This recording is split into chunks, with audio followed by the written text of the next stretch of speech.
Romanos 3, 19 al 26, que en sí es una promesa de Dios y tiene que ver con el acto de redención. Y por supuesto que está ligado a nuestros catecismos, porque lo primero, hermanos, vamos a estar trabajando en textos bíblicos. Vamos a buscar Romanos 5, versos 12 y 13, si nos ayudan. ¿Cuáles son y cómo se viven las miserias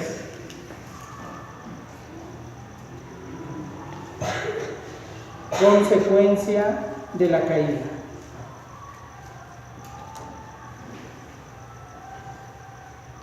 Por supuesto, la caída del hombre. ¿Ya lo tienen, hermanos? ¿Alguien que me ayude a buscar Romanos 5, 12, 13? Solo uno, por favor. Por tanto, como el pecado entró en el mundo por un hombre, y por el pecado la muerte, así la muerte pasó a todos los hombres por cuanto todos pecaron. Pues antes de la ley había pecado en el mundo, pero donde no hay ley no se inculpa de pecado. Muy bien, dice primero que las transgresiones ¿qué son transgresiones, hermanos amados? A ver, quien esté conectado, vamos a buscar qué son transgresiones. Porque de pronto tenemos una jerga cristiana, voy a decirlo, unos términos que son cotidianos, pero a veces nos falta precisar en el español o en el americano, hablando castellano, mexicano. ¿Qué es una transgresión? ¿Alguien lo tiene, hermanos? ¿Qué es una transgresión? Ahí díganle, ok, Google. Si alguien lo tiene, léalo primero, no importa que... ¿Alguien lo tiene? ¿Ya lo tiene? Transgresiones. ¿Qué es, Río Mario? Así el resultado de transgredir, infligir o violar un precepto o ley. Bien, la transgresión tiene que ver con rebasar el límite que está puesto. El hombre entonces, al rebasar los límites que Dios ha puesto, tiene a tener una depravación en su vida. El resultado entonces de que el hombre cae es de que se atreve a ir más allá y automáticamente se pervierte. Hablemos de alguna cuestión visual. Habrá límites visuales, por supuesto. Jesús nos dice y nos refiere, cualquiera que voltee a ver a esa mujer para desearle en su corazón, ya pecó. Es decir, ha violentado el límite que tiene la vista y automáticamente lo va a traer a una depravación. Una depravación tiene que ver con una perversión, con una tergiversación, con una esclavitud a hábitos o a condiciones. De tal manera que el hombre no puede superarlos y siempre está buscando salir de ello. Por ello se han generado 1000 ayudas terapéuticas, lamentablemente sin éxito, porque son cambios temporales y precisamente tratan de rescatar al hombre de esta depravación. Podemos hablar de miles de adicciones o de miles de situaciones degeneradas en el hombre. Podemos hablar de alimentación, podemos hablar de pensamientos. ¿De qué más podremos hablar, hermanos, en transgresión? Párenle de contar, ¿no? Podríamos tener muchos. Así es que el hombre fue reducido a un estado de miseria y lo pecaminoso consiste en la falta de justicia original, obviamente, y lo que de las transgresiones de ella emanan. Romanos 5, 18 y 19 nos dice: así que por la transgresión de uno solo vino la condenación a todos los hombres. De la misma manera, por la justicia de uno solo vino la justificación de vida a todos los hombres. Porque así como la desobediencia de un solo hombre, muchos fueron constituidos pecadores, así también por la obediencia de uno solo, muchos serán constituidos justos. Esta depravación, amados hermanos, no es aprobada delante de Dios y por supuesto va a traer condena, lo que llamamos el castigo eterno. El pensamiento sujeto a una perversión, llámese la que sea, aún fíjense lo tremendo. quiero remitirme al cuidado del cuerpo. Hay miles de problemas, no puedo decir cuáles, pero hay miles de problemas, amados hermanos, en la vida, y vamos a hablar al interior de la iglesia. Dentro de nuestra ley o nuestro libro de disciplina, hay varios pecados, y entre ellos habla uno que es calificado como debilidad de carácter. Yo quisiera que platicáramos de eso. ¿A quién podemos acusar de debilidad de carácter? Y yo preguntaría qué ha pasado en este caso con la iglesia. Anteriormente había una práctica, y platicaba el domingo pasado, sábado y domingo, con un amigo, y decía: yo discipliné a tal señorita porque no se casó bien y entonces se embarazó, y la retiramos de los cargos que tenía como maestra de niños, la retiramos del grupo de alabanza. ¿Qué habrá pasado ahí, amados hermanos? ¿Es correcto o es incorrecto? Es conforme a la disciplina, precisamente, ¿no? Conforme al que establece el libro de disciplina. Si está rebasando el límite, tiene que reconocer y reintegrarse en lo espiritual para entonces poder seguir sirviendo al Señor. Muy bien, habla de una restitución. ¿Ustedes, hermano Rafa, qué decían? Sí, miren, se puede, por supuesto, que no disciplinar ese asunto puede tipificarse como una aprobación. Pues está permitido, hermana Rudy, no importa que suceda. Ahora, sin embargo, en ese ejercicio de disciplina también se puede caer en otro problema. La Biblia nos dice que tenemos que buscar que el caído sea restaurado. Y no podemos solamente hacer un juicio de señalamiento y decir, y condenar, ¿no? Sino también tiene que ir acompañado de un proceso de restauración. Y la Biblia nos llama precisamente a que si nosotros caemos en este límite, tenemos problemas dentro de la iglesia y se generan problemas al interior de la iglesia, como igual si no lo hacemos. Por ello el equilibrio lo da el principio bíblico y dice: llama a tu hermano que tiene problemas, habla con él y hay que reconvenirlo. No puede quedarse con un señalamiento estricto, sino tiene que quedar también un proceso de restauración al pecado. Porque entonces nos volvemos en un tribunal eclesiástico solamente que dictamina y que es la Santa Inquisición. Sin tormentos, pero es la Santa Inquisición. ¿Y cuántos problemas no se dan porque los clérigos o los líderes toman acciones en contra de alguien de la iglesia? ¿Usted lo ha visto? A veces injusto, pero se van con todo. Y es importante mencionarlo, que también en ese sentido, amados hermanos, la iglesia es susceptible de vivir eso. Ahora, ¿qué es lo que nos salva? Es la justificación que Dios ha hecho para nosotros. Ya hemos visto, y yo quiero invitarles a que busquemos Efesios 2:3, por favor.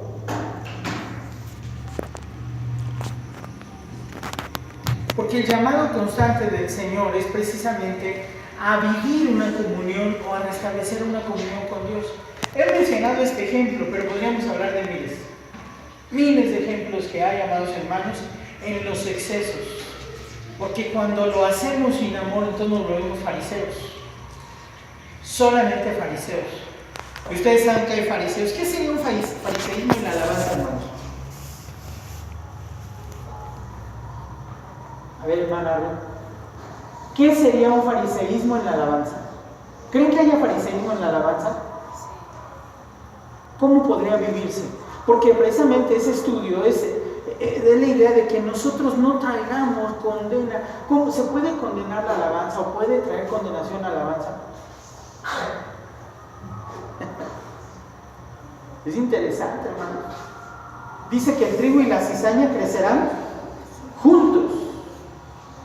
Lo que no es alabanza y lo que sí es alabanza.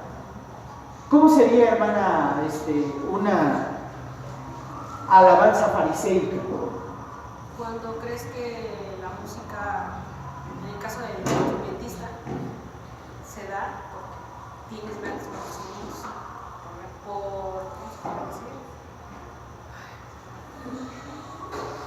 soberbios. Por soberbia.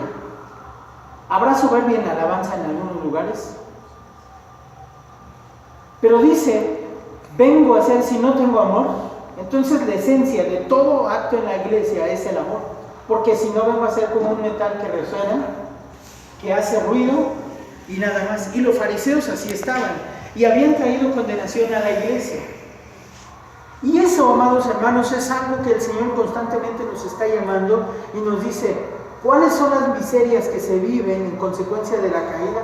Las transgresiones. Rompemos el límite del amor y decimos, hermano, usted no sabe cantar.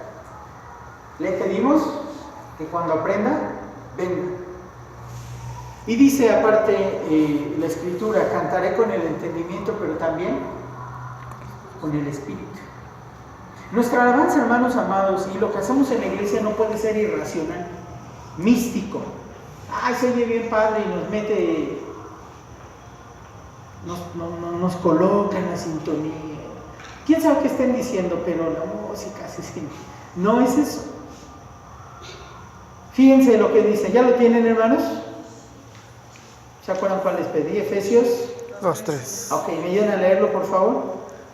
Entre los cuales también todos nosotros vivimos en otro tiempo en los deseos de nuestra carne, haciendo la voluntad de la carne y de los pensamientos, y éramos por naturaleza hijos de ira, lo mismo que los demás. El hombre, amados hermanos, dice que estaba sujeto a los deseos de su carne. Y esto es algo que el apóstol Pablo en reiteradas ocasiones dice, ya no vivo yo, mas vive Cristo en mí. De tal manera que ese hombre que deseaba, que buscaba sentir buena onda y todo, debe ir quedando atrás precisamente para dar paso a lo que Dios quiere. Ahora, ¿cómo es que Dios, amados hermanos, va llevándonos a través o puede guiar a su iglesia? ¿Cómo es que la guía para poder ser libres de ello? Quiero leerles precisamente la pregunta 23 del Catecismo, que dice, ¿qué oficios ejecuta Cristo como Redentor nuestro? ¿Lo saben? ¿Saben la respuesta, hermanos? ¿No? Que no les dé miedo contestar, hermanos. Todos vamos a decir las preguntas. Sacerdote, profeta y rey. Claro, es correcta la respuesta. ¿Qué oficios ejecuta Cristo? ¿Por qué le cantamos? ¿Por qué le loamos? ¿Por qué le glorificamos? ¿Por qué podemos orar a Él, hermanos?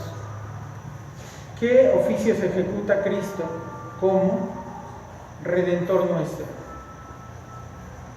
Porque dice que mi Padre trabaja y por eso yo trabajo hasta ahora, ¿no? ¿Sí dice así, Juan? ¿O no lo recuerdan, hermanos?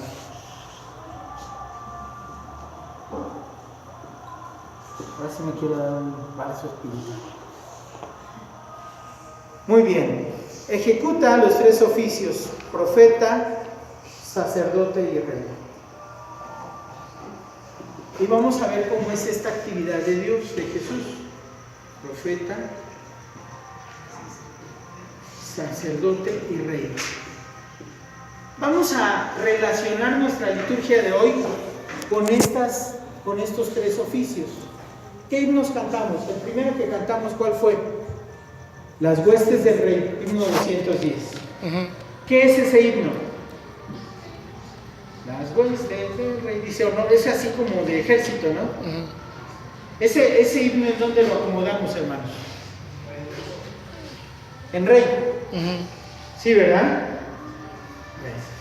Ya tenemos un himno que estamos exaltando a Dios porque Él es rey. Luego, ¿qué himno cantamos? ¿Cuál fue el otro que cantamos? Allí, bueno, ese es el 3, el himno número 3. El segundo que cantamos, ¿cuál fue? Ahí está, en el grupo de... ¿No hay un saludo más grande que el saludo? ¿Mande? ¿Cómo? No lo escuché. El segundo himno que cantamos fue: no hay un saludo más Lindo. lindo que el saludo del cristiano. ¿Ustedes lo creen, hermanos? Amén. Pues sí, porque nos saludamos, nos abrazamos. Hermana Fabi está dudando, no es cierto. ¿En dónde cabe ese himno, hermanos?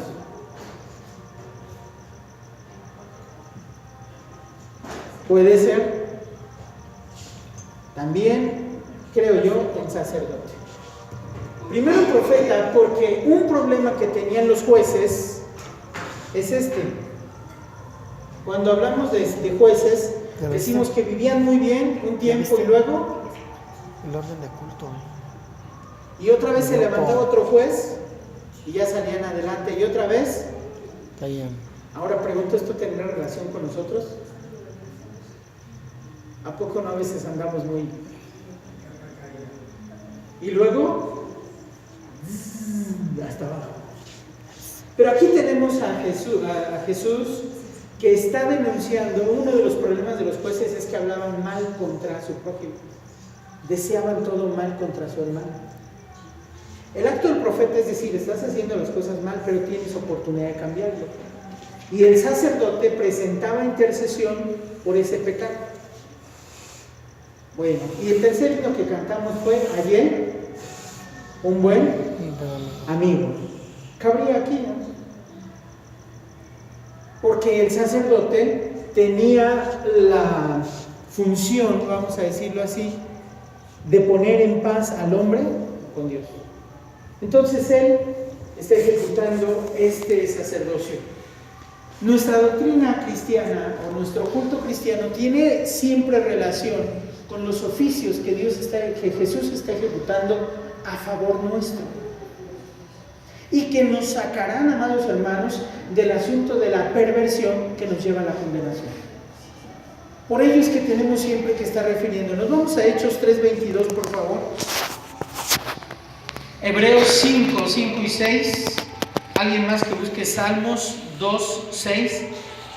Y finalmente Juan 1:49. ¿Quién dice yo con Hechos 3:22? Nada más uno, hermanos. Hechos 3:22, ¿lo tienen?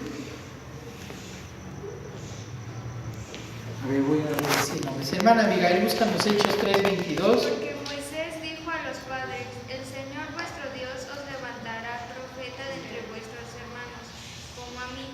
A él oiréis en todas las cosas que os hablé.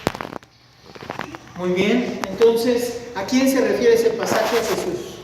Él fue levantado como profeta. Ahorita vamos a ver en qué consiste el oficio de profecía de Jesús. Luego Hebreos 5, 5, 6, hermana Lorena, lo tienes listo, y hermana Fanny, si nos ayudas a buscar, Salmo 2, 6. Hebreos 5, 5 y 6. Así tampoco Cristo se glorificó a sí mismo haciéndose sumo sacerdote, sino el que le dijo: tú eres mi hijo, yo te he engendrado hoy.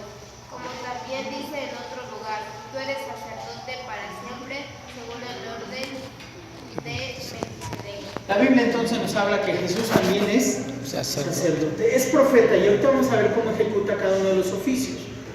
Sacerdote. Y hermana Fanny. Pero yo he puesto mi resurrección, mi santo nombre. Y por favor, hermana Ruth, Juan 1:49. Entonces rey también está puesto y es un salmo mesiánico. Por favor. Dice: respondió Natanael y le dijo: Rabí, tú eres el Hijo de Dios, tú eres el Rey de Israel. Bien, ahora, ¿cómo ejecuta Cristo el oficio de profeta? Aquí tenemos un poco que alinearnos y salir de los esquemas proféticos engañosos. ¿Usted conoce algún lugar donde digan profecías engañosas, hermano?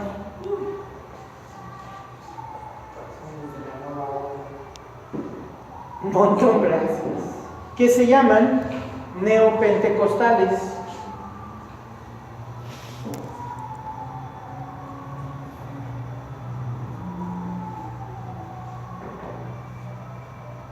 Y tienen que ver con varias ramas teológicas. La teología de feminista, la teología negra, la teología de la liberación o la teología de la prosperidad. ¿Cómo ejecuta Cristo el profeta? Voy a pedirle, hermana Rosy, que nos ayude a buscar Juan 1:18. Romario, ¿quieres ayudarnos a buscar Hebreos 1, por favor? Hebreos 1:2. ¿No trae Biblia? Bueno. Hermana Vera, ¿nos puede ayudar con Hebreos 1:1 y 2? Por favor. Hermana Fabi, ¿nos quieres ayudar con Juan 14:26, por favor?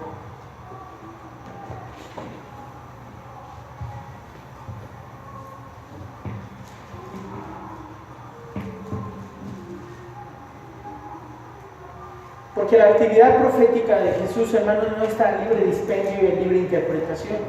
Tiene en la Biblia su descripción, su fundamento, para que nosotros no andemos, hermanos, perdidos. Porque ¿cuántos errores se hacen y se viven en la iglesia si no tenemos una doctrina firme y sólida? Y andamos creyendo todo tipo de cosas y entonces la iglesia, lejos de ser un centro de edificación del cuerpo de Cristo, se vuelve un centro de lucro grande y fuerte. Usted me dirá, pastor, eso sucede en otra. Tenemos riesgos, hermanos, tenemos riesgos. Vamos a ver, ¿ya lo tienen, hermana Rosy? Ok, por favor. A Dios nadie le vio jamás el unigénito Hijo que esté en el seno del Padre y le ha dado a conocer. Hebreos Juan 1:18 y léanos el 19 porque esta parece que tenemos ahí incompleto. Este es el testimonio de Juan cuando los judíos enviaron de Jerusalén sacerdotes, levitas, para que le preguntasen, ¿tú quién eres? A Dios nadie le vio jamás, quien no ha dado a conocer es el Hijo unigénito que está en el seno del Padre. Apoya esto. Cristo ejecuta el oficio de profeta revelándonos por medio de su palabra y de su espíritu la voluntad de Dios para nuestra salvación. Entonces nos revela la voluntad de Dios para nuestra salvación.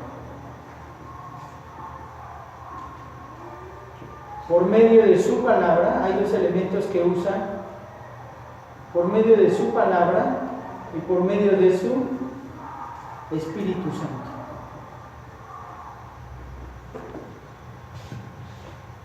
¿Cuál es el propósito? A través de la Biblia y a través de la experiencia con Cristo, sabes lo que Dios le agrada. Hay una paz cuando caminas en sus sendas y cuando no estás en sus sendas hay algo que te intranquiliza y es el llamado del Espíritu Santo. Cuando lo lees en la Biblia, y yo estaba muy, ¿cuál es la palabra? Sorprendido cuando predicábamos el Salmo 50 el domingo. Y Dios se recrimina, ¿no? Dice, a ver, tú quieres hablar de corrección y ni siquiera aceptas la corrección. No me digas que eres o estás dispuesto. Entonces, ¿cómo lo podemos conocer? A través de que Dios nos revela la voluntad de Dios para nuestra salvación. Segundo, lo tienen Hebreos 1:12, ¿lo pedí, hermanos? ¿No pedí o sí pedí? Muy bien, hermana Vera, por favor. Dios, habiendo hablado muchas veces y de muchas maneras en otro tiempo a los padres por los profetas, en estos postreros días nos ha hablado por el Hijo, a quien constituyó heredero de todo y por quien asimismo hizo el universo. Dice que por medio de los profetas habló a otros, pero ahora nos ha hablado por medio. ¿Cuál es entonces el mensaje que Dios que Jesús ejecuta para nosotros su testimonio en la cruz del Calvario, lo que lo llevó hasta allá, y que por supuesto se marca o es la ruta que nosotros tenemos que caminar. Juan 14:26, hermana Javi.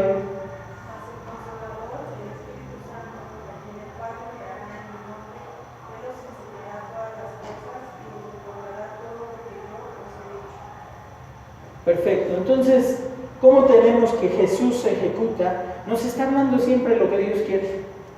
Siempre nos está hablando lo que Dios quiere para nuestra salvación. Ahora, ¿cómo ejecuta Cristo el oficio de sacerdote? Vamos a buscar, hermana Josué, si nos ayudas, por favor, Hebreos 9:28. Hebreos 9:28.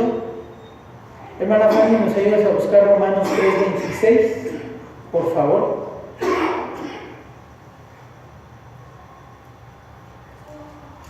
Hermana Rosy, si nos ayuda a buscar Hebreos 2:17. Hebreos 2:17. Romanos. No, Romanos 3:26, hermana Fanny. Y hermana Rosaura, Hebreos 2:17.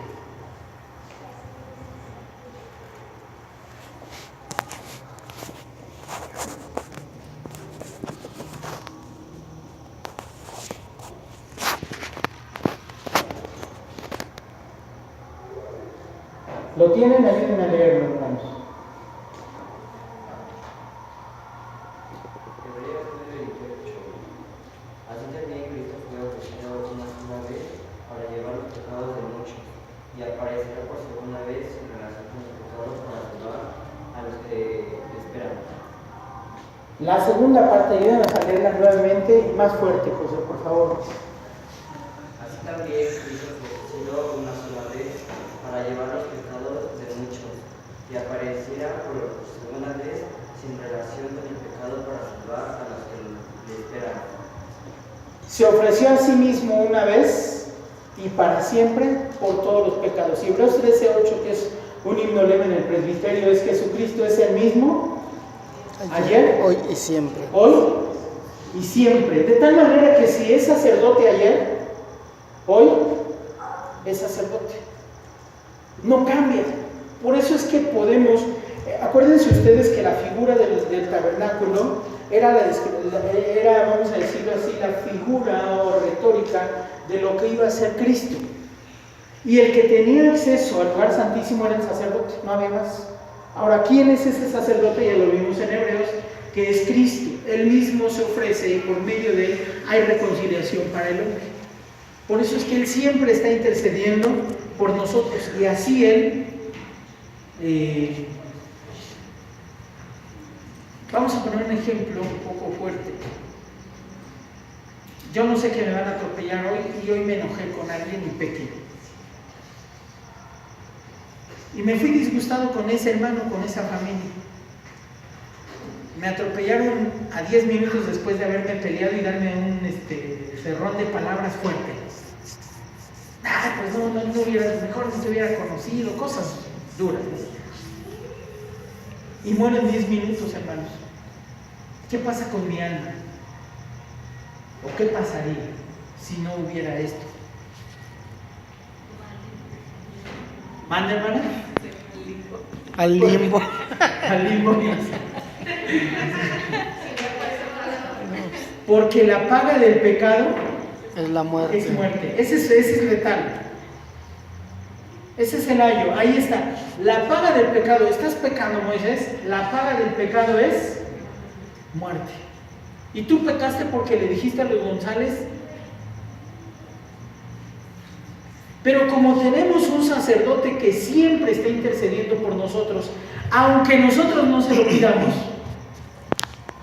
entonces, más la dádiva de Dios es vida eterna. Yo estoy intercediendo siempre por nosotros. Por ello es que nuestra salvación, hermanos, está segura. No se pierde. Por eso es que usted no tiene que tener dudas, y sabemos que no buscamos estar siempre usando como jerga la gracia de Dios. para limpiar nuestras cochinadas, ¿no? Sino que sabemos y buscamos siempre seguir la voluntad de Dios. Pero en nuestras debilidades tenemos un sacerdote que está intercediendo y que está siendo fue constituido sacerdote para librarnos del pecado. Ustedes recordarán que la ofrenda por el pecado iba desde diferentes ramos. Yo tuve ese problema, sin embargo, pasó aquí, ¿no? Un domingo, veníamos a la iglesia y ahí igual vimos el accidente del taxi ahí estrellado en la contención del metrobús. Al otro día nos enteramos y casualmente mi esposa se sube y el taxista era compañero de ellos y le revela que salió enojado de su casa, se peleó con la familia fuertemente, agarró el carro y a todo lo que le y se mató. No sabemos si era cristiano o no. No sabemos si ahora yo pregunto, ¿habrá cristianos que agarran el carro y salen así?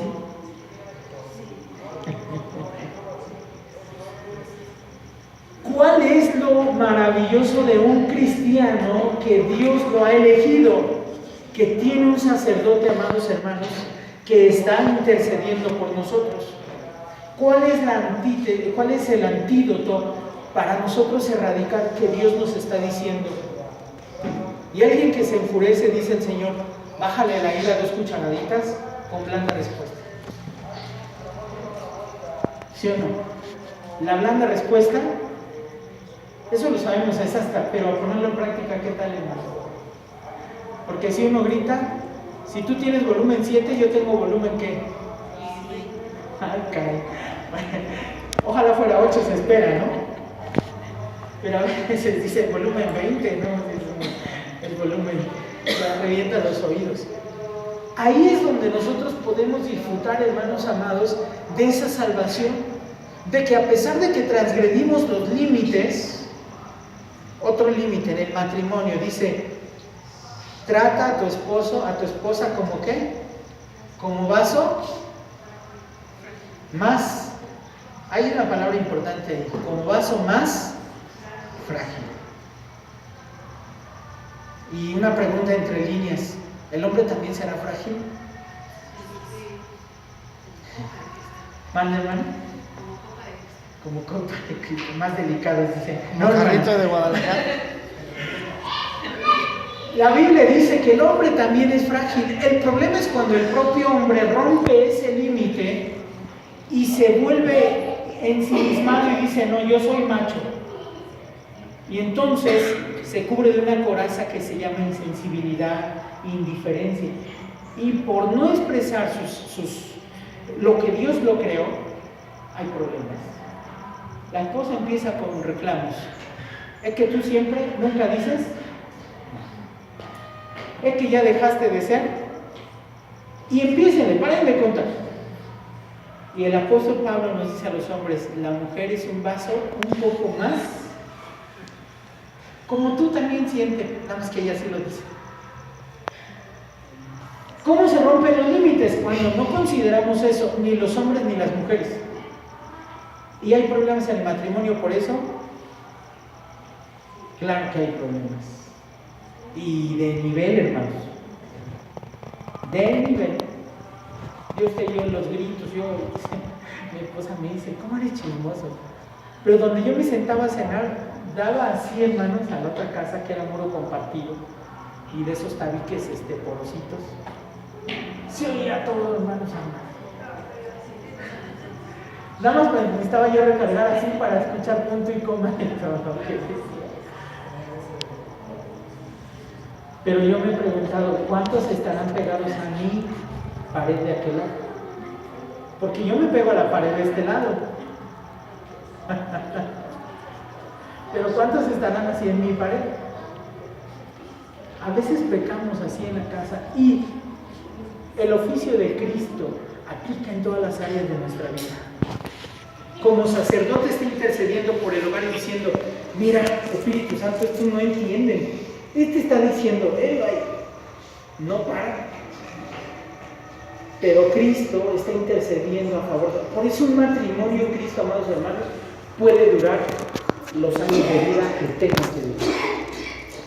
Porque a pesar de nuestras debilidades, Dios está en medio de nosotros, intercediendo por nosotros. Mira, ya le... Ay, perdónalo porque mira, está equivocado. ¿Mande, hermano? No sabe lo que hace. Y realmente a veces el coraje no cega, hermanos. Y nos lleva a palabras indescriptibles. Y hay estilos. Yo digo, ¿para qué hablar de algo que los hermanos de Holanda viven, verdad? Sí, porque los de Holanda pecan. Acá en Sinaí somos todos santos. Amén. Amén. La cita bíblica que sigue, hermana, es... Romanos 3:26. por favor. Con la mira de manifestar en este tiempo su justicia, a fin de que Él sea el justo y el que justifica al que es de la fe de Jesús. Y ya lo hemos dicho en un ejemplo de la receta. Mi hijo no va a la escuela, pero llega con su receta. ¿Qué hace el maestro? Bueno, tiene que responder y reaccionar y respetar ese justificante. O como trabajadores, si usted va al seguro y le dicen incapacitado para trabajar un día. ¿El patrón qué hace, hermanos? Bueno, hace su cosa. Pero tiene que respetar la incapacidad, el justificante. En este caso, amados hermanos, el justificante para nosotros y que respeta no solo Dios mismo, sino también la condenación, es decir, está detenida por ese justificante que es Cristo, es precisamente su sacerdocio. Por eso es que ninguna condenación, dice Corintios, ahora pues ninguna condenación hay para los que están en Cristo, porque dice justificados pues para con Dios, tenemos paz por medio de ¿quién? De Jesucristo.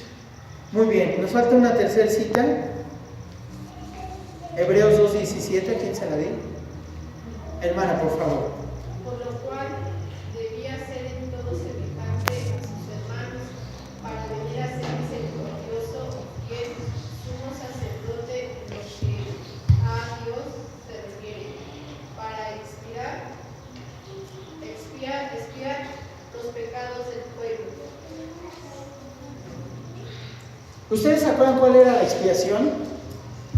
La expiación se realizaba cuando ponían una oveja o un macho cabrío, lo ponían, amados hermanos, y lo tocaba el sacerdote en la cabeza y lo mandaban al desierto. Esa era la expiación. Los pecados, vamos a decirlo así simbólicamente, se depositaban en aquel animalito y se le enviaba al desierto. Y los pecados entonces se alejaban. Por eso Isaías dice, por cuanto hiciste alejar de nosotros nuestros pecados. Por medio de Jesús, esos pecados también fueron llevados al desierto. El viaje en el desierto de Lucas 4 no es nada más una cuestión de que Jesús se fue a ayunar. También tiene que ver mucho con ese simbolismo de la expiación de los pecados. No sé si ustedes recuerdan Lucas 4, hermanos, que Jesús se fue al desierto. Bueno, vamos a casi terminar. Yo sé que no quisieran estar aquí toda la noche, pero ¿cómo ejecuta Cristo el oficio de rey? Vamos a buscar, hermana Ruth, si nos ayudas a buscar Salmo 110, verso 3. Hermana Anita, si nos ayuda a buscar Hechos 2:36. Y hermana Fabi, si nos ayudas a buscar Hechos 18, 9 y 10. Hechos 18, verso 9 y 10.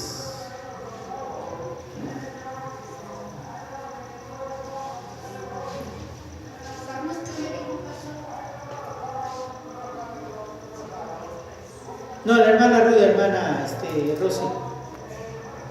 Salmo 110:3. Lo va a leer la hermana Ruda, hermana Rosy.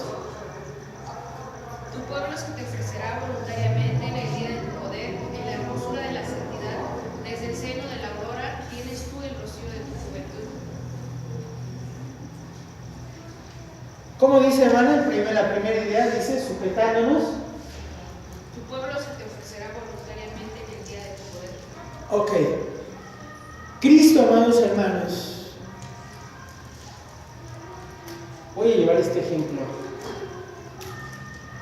En México, en Chiapas, por allá en el sur, llegaron estos que hacen se me olvidó el nombre de los templos de los judíos. Mándeman. Sinagogas, gracias, sí. Las sinagogas. Y de pronto algunas iglesias salieron hermanos, pero les dijeron: acá la cosa va a ser diferente. Y van a cambiar de Dios Jehová a Dios Alá. Y se fueron, porque les construyeron escuelas, les construyeron casas. Yo quiero hacer esa pregunta: ¿eran cristianos? ¿No eran cristianos? ¿Siguen siendo salvos? ¿No siguen siendo salvos? Pregunta, ayúdenme. Ya se perdieron. Ya se perdieron. Es correcta la respuesta. ¿Qué piensan, hermanos? Díganme. Disertemos.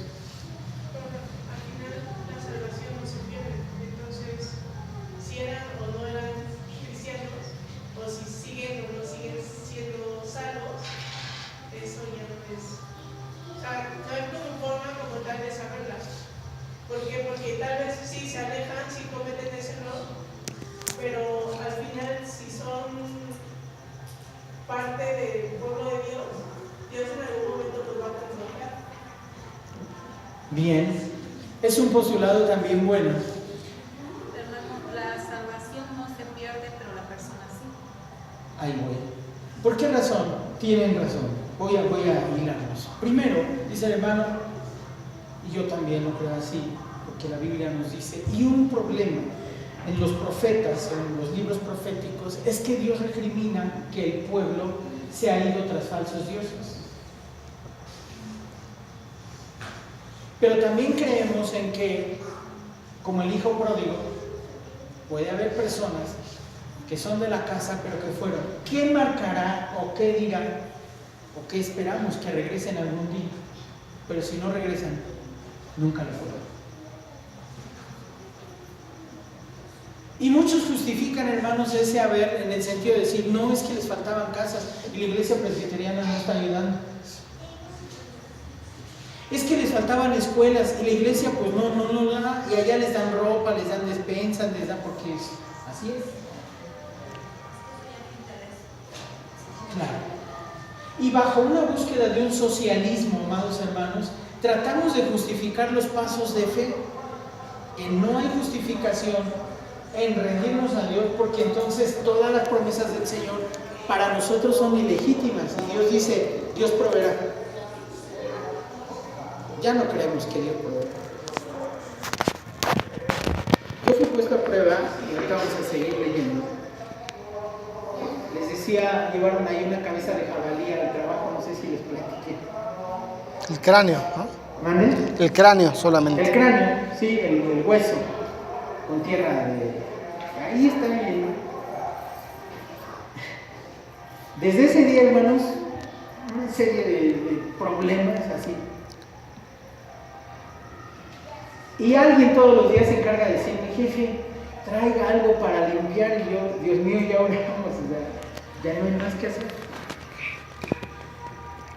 Pero todos los días hay una ametralladora al diario diciendo: pastor, jefe, hay que limpiar ese lugar. ¿Ustedes qué pensarían? Pues que ya lavó con cloro, ya está limpio. Pero antes estuvo precisamente la oración de fe, la confianza en el único y verdadero Dios, que desafortunadamente los demás que no logran verlo están expuestos a que aquello que sí logran ver sea lo que les libre del supuesto daño que van a recibir. Y quieren ver ahí a alguien sacudiendo hierbas de olor y mejorar. Y danzando. Y esa es su fe. Y mientras se han pasado de límite y están transformados por lo que vieron ahí. Ahora dice que Jesús ejecuta su oficio de rey, atrayéndonos a sí mismo, rigiéndonos y defendiéndonos. Y eso es algo que no podemos olvidar. estamos defendidos en Cristo, hermano. Cuando decimos soberano Señor de los mundos, no solo nos estamos diciendo que Él es el soberano, sino estamos reconociendo que Él ha defendido a sus hijos. Por ello un cristiano, hermanos, tiene un cambio de vida, porque sabe seguro que su Rey está a favor de él y lo está defendiendo. A pesar de que hay eventos que dice el apóstol Pablo, como que nos están dando duro, pero no nos derriban, no nos destruyen. Y hay muchos refranes mexicanos: me está lloviendo sobre mojado, y al perro más flaco se le arriman las pulgas. ¿Sí? ¿Qué otros dichos no hay, hermano? ¿Manda, hermana? Solo falta que un perrito te haga ahí la gracia, ¿verdad? Ya no más falta eso. ¿Cómo supera, amados hermanos, la iglesia, o para qué Cristo ejecuta su oficio de rey? Para darle a su iglesia seguridad y libertad. Yo les platicaba el testimonio de esa camioneta, nos la balancearon, hermanos. Nos la balancearon. Teníamos los 15 años de Yadira ese domingo, ese sábado fue. Y 8 días antes nos habían correteado a los carros aquí vigilándonos enfrente. ¿Para qué entonces? Primero sujetándonos a sí mismo, luego nos rige y también nos defiende. Vamos a buscar Hechos 2:36, ¿quién lo tiene? Sepa pues ciertísimamente toda la casa de Israel, que a ese Jesús a quien vosotros crucificasteis, Dios le ha hecho Señor y Cristo. Está Pedro, ¿verdad?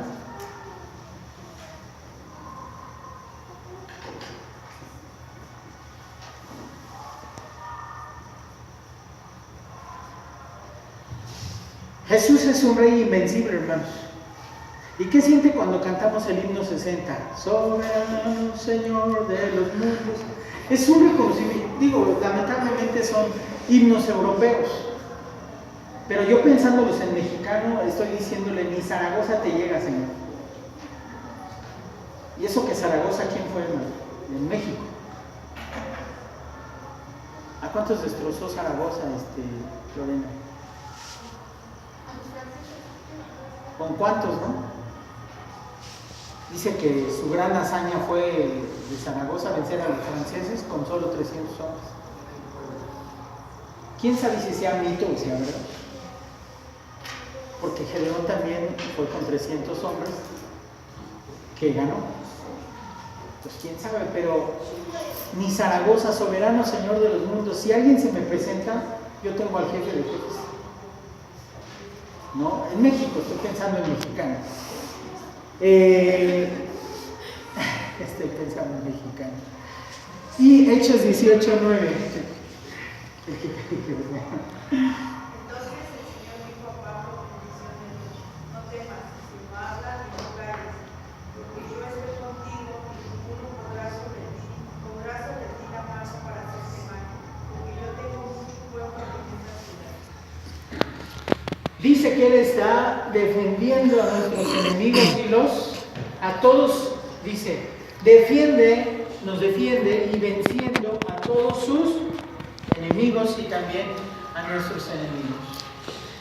Ya no nos da tiempo para explicar, amados hermanos, lo de por qué nos pasan a veces cosas, por qué nos suceden cosas y parece que alguien nos puso la mano.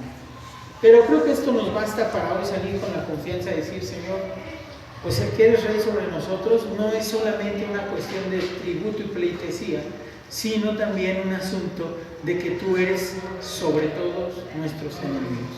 Vamos a orar, amados hermanos, esta noche y vamos a dar gracias a Dios.